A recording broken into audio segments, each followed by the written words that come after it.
नमस्कार, बहुत स्वागत है आपका न्यूज 18 के डिजिटल प्लेटफॉर्म पर। मैं हूं आपके साथ अंशिका पाठक। समझौता नहीं तो हॉर्मुज में आएगा तूफान। ट्रंप की धमकी का ईरान पर असर नहीं, रूस कूदा अब इस युद्ध में। पिछले 24 घंटे के अंदर क्या क्या हुआ है, 5 बड़े अपडेट्स आपको फटाफट देते हैं, फिर करते हैं कि हॉर्मुज नहीं खोलने को लेकर अमेरिकी राष्ट्रपति का क्या कहना है, तो दूसरी तरफ ईरान का क्या कहना है समझौते को लेकर, तो वहीं इजराइल और लेबनान में क्या हो रहा है। तो 5 बड़े अपडेट क्या है। ट्रंप की धमकी ये है, डोनाल्ड ट्रंप ने चेतावनी दी है कि जो भी ईरानी जहाज अमेरिकी नाकाबंदी के पास आएगा उसे तुरंत और सख्ती से तबाह कर दिया जाएगा। दूसरा बड़ा अपडेट, भारतीय जहाजों की मदद। ईरान ने कहा कि वो भारत के जहाजों को हॉर्मुज स्ट्रेट से सुरक्षित निकालने में मदद करेगा। बातचीत जारी है। ट्रंप से बहस से इनकार कर दिया है। पोप लियो ने ट्रंप से बहस से इनकार करते हुए कहा कि उनका काम राजनीति नहीं बल्कि दुनिया में शांति फैलाना है। ईरान ने चेतावनी दी है कि अगर उसके बंदरगाहों पर हमला हुआ तो फारस की खाड़ी और ओमान सागर में कोई भी पोर्ट सुरक्षित नहीं रहेगा। पाकिस्तान ने उम्मीद जताई है कि अमेरिका और ईरान के बीच सीजफायर वार्ता फिर शुरू हो सकती है और अगली मीटिंग में कोई ठोस नतीजा निकल सकता है।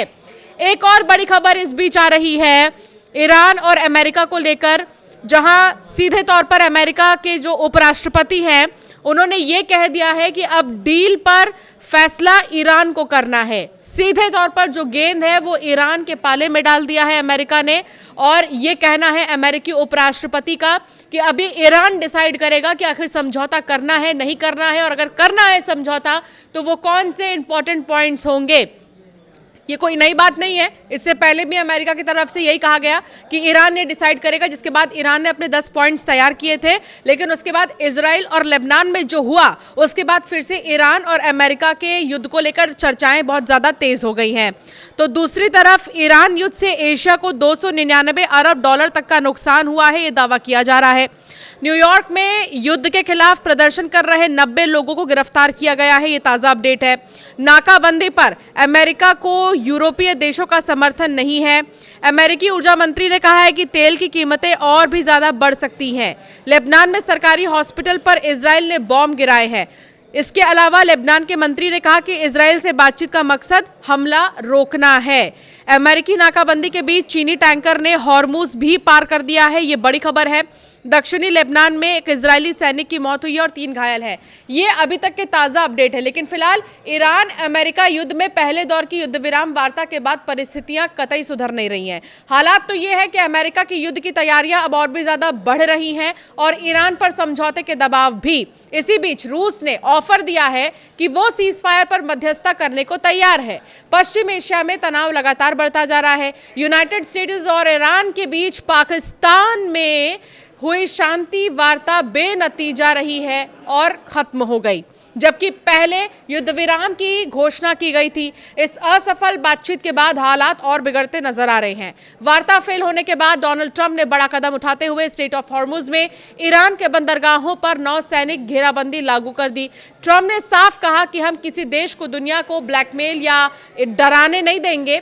उन्होंने ये भी चेतावनी दी है कि अगर ईरान की कोई तेज हमला करने वाली नौकाएं अमेरिकी सेना के करीब आईं तो उन्हें तुरंत नष्ट कर दिया जाएगा। हालांकि ट्रंप ने यह भी दावा किया है कि बातचीत विफल होने के बाद ईरान के प्रतिनिधियों ने फिर से संपर्क किया है और अब तेहरान शांति समझौते के लिए बातचीत में लौटना चाहता है। इस बीच क्षेत्र में एक और तनावपूर्ण बयान सामने आया। लेबनान के संगठन हिजबुल्लाह के प्रमुख नईम कासिम ने लेबनान सरकार से अपील की है कि वो अमेरिका में इजराइल के साथ होने वाली प्रस्तावित वार्ता को रद्द कर दे। हिजबुल्लाह ने कहा कि इजराइल जैसे दुश्मन देश के साथ किसी भी तरह की बातचीत को पूरी तरह खारिज करते हैं। उन्होंने इसे रद्द करने के लिए सरकार से ऐतिहासिक और साहसिक फैसला लेने की मांग की है। गौरतलब है कि हिजबुल्लाह ईरान समर्थित संगठन है और 2 मार्च से इजराइल के साथ संघर्ष में शामिल है। ईरान अमेरिका के बीच युद्ध में अब रूस शांति दूत की भूमिका निभाना चाहता है। पहले रूसी राष्ट्रपति व्लादिमीर पुतिन ने इस संबंध में ऑफर दिया था। अब विदेश मंत्री सर्गेई लावरोव ने ईरान के विदेश मंत्री सैयद अब्बास अराक्ची से फोन पर बातचीत की है। रूस की ओर से कहा गया कि सशस्त्र संघर्ष दोबारा ना हो, ये बहुत जरूरी है। साथ ही रूस ने एक बार फिर साफ किया कि वो इस संकट को सुलझाने में हर संभव मदद करने के लिए पूरी तरह तैयार है।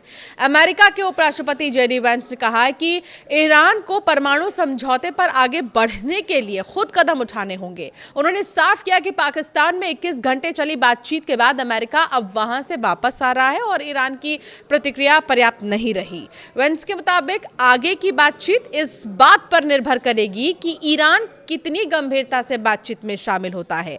उन्होंने कहा कि अब प्रगति की जिम्मेदारी ईरान पर है और उसे ये दिखाना होगा कि वो परमाणु हथियार नहीं बनाने के लिए तैयार है। अमेरिकी राष्ट्रपति डोनाल्ड ट्रंप की तरफ से हॉर्मुज स्ट्रेट में समुद्री जो नाकाबंदी है वो शुरू हो चुकी है। ये फैसला शाम को लिया गया था 7:30 बजे के करीब और अमेरिकी समय अनुसार सुबह 10 बजे लागू हुआ। ट्रंप ने चेतावनी दी कि अगर कोई भी ईरानी जहाज अमेरिकी नाकाबंदी के पास आता है तो उसे तुरंत खत्म कर दिया जाएगा। इसके बाद इसके लिए वही तरीका इस्तेमाल होगा जिससे समुद्र में ड्रग तस्करों के जहाज रोके जाते हैं, यानी तेजी और सख्ती से। इस फैसले के तहत जो भी जहाज हॉर्मुज से गुजरने की कोशिश करेगा उसे रोककर जांच की जाएगी। खासतौर पर उन जहाजों पर नजर रखी जाएगी जिन्होंने ईरान को टोल दिया है। ट्रंप ने कल कहा था कि जो जहाज ईरान को गैर कानूनी टोल देंगे उन्हें सुरक्षित रास्ता नहीं दिया जाएगा। इससे ईरान की आर्थिक ताकत कम की जाएगी। हॉर्मुज ब्लॉकेड पर अब चीन भी भड़क उठा है। चीन ने स्ट्रेट ऑफ हॉर्मुज पर नाकेबंदी लगाने के ट्रंप के फैसले को लेकर अमेरिका को चेताया। चीन ने अमेरिका को आगाह किया कि वो ईरान के साथ चीन के संबंधों में दखल न दे। हॉर्मुज ब्लॉकेड पर चीन की अमेरिका को सीधी पहली प्रतिक्रिया है। चीन के रक्षा मंत्री एडमिरल डोंग जून ने कहा है कि बीजिंग तेहरान के साथ अपने व्यापार और ऊर्जा संबंधी वादों को पूरा करेगा। उन्होंने कहा कि चीनी जहाज इस इलाके में अपना काम जारी रखेंगे और बाहरी दखल को बर्दाश्त नहीं करेंगे। अमेरिका में इजराइल और लेबनान के बीच बातचीत की शुरुआत होनी है। अमेरिकी राजदूत की तरफ से और लेबनान के राजदूत की तरफ से जो है ये शांति के लिए बातचीत होनी है। पिछले ही हफ्ते पहली बार दोनों देशों के राजदूतों के बीच फोन पर दशकों बाद बातचीत हुई थी। 1983 में अंतिम बार दोनों ही देशों के बीच आखिरी और सीधी बातचीत हुई थी और उसके बाद अब हुई है। हालांकि अप्रत्यक्ष समझौते और प्रत्यक्ष वार्ता होती रही है। आज अमेरिका के मध्यस्थता में ये बातचीत होनी है। ये बात दिलचस्प है क्योंकि इजराइल लेबनान के बीच औपचारिक राजनयिक संबंध तक नहीं है। डोनाल्ड ट्रंप ने चेतावनी दी है कि अगर ईरान की कोई भी हमला करने वाली नौकाएं अमेरिका द्वारा ईरान के बंदरगाहों के आसपास लगाई गई नौसैनिक घेराबंदी के पास आती है तो उन्हें तुरंत नष्ट कर दिया जाएगा। ये बयान ऐसे समय आया है जब अंतर्राष्ट्रीय स्तर पर युद्ध विराम बनाए रखने और बातचीत फिर से शुरू करने की अपील की जा रही है, लेकिन इसके बावजूद अमेरिका ने सख्त रुख अपनाया है। कुल मिलाकर अभी कुछ भी नहीं कहा जा सकता कि क्या वाकई जो शांति का माहौल है वो बरकरार रहने वाला है या नहीं रहने वाला है। इजराइल और लेबनान को तो छोड़ दीजिए, वहां पर तो बम धमाके और वार पलटवार जारी है, लेकिन यहाँ अमेरिका और ईरान में अभी तक तो शांति बनी हुई है। कुछ कहा नहीं जा सकता कि कब तक बनी रहेगी क्योंकि अभी बात बन ही नहीं पा रही है। इस बीच अमेरिकी उपराष्ट्रपति का बड़ा बयान आया है और उन्होंने ये कह दिया है कि ईरान जैसा बोलेगा, ईरान जैसी बातें रखेगा, उसके हिसाब से जो है आगे हम बढ़ेंगे। तो ईरान के ऊपर सब कुछ अब अमेरिका ने छोड़ दिया है।